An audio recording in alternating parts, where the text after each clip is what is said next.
नमस्कार मित्रांनो, कृषी विभाग भरती 2023च्या ज्या एक्झाम आहे त्या झालेल्या आहे आणि जे रिझल्ट आहे ते अजूनपर्यंत आलेलं नाही आहे। तर सर्व विद्यार्थी कमेंट्स करताय की जो रिझल्ट आहे कृषी विभाग भरती 2023चा तो कधीपर्यंत येणार आहे। तर याबद्दल फक्त एकच जे प्रसिद्धी पत्रक आहे ते साईडवर उपलब्ध केलेलं आहे।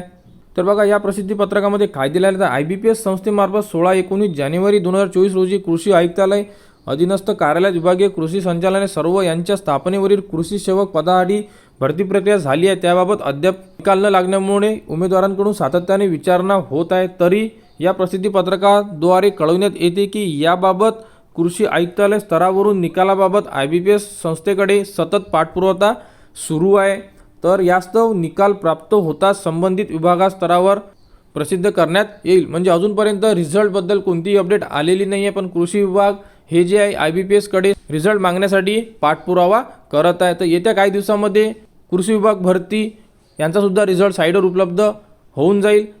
तर कृषी विभाग भरतीसाठी आपल्या चॅनलला सबस्क्राईब करा, जेणेकरून याबद्दलची जेही अपडेट येईल ती तुम्हाला आपल्या चॅनलवर उपलब्ध करून देण्यात येणार आहे।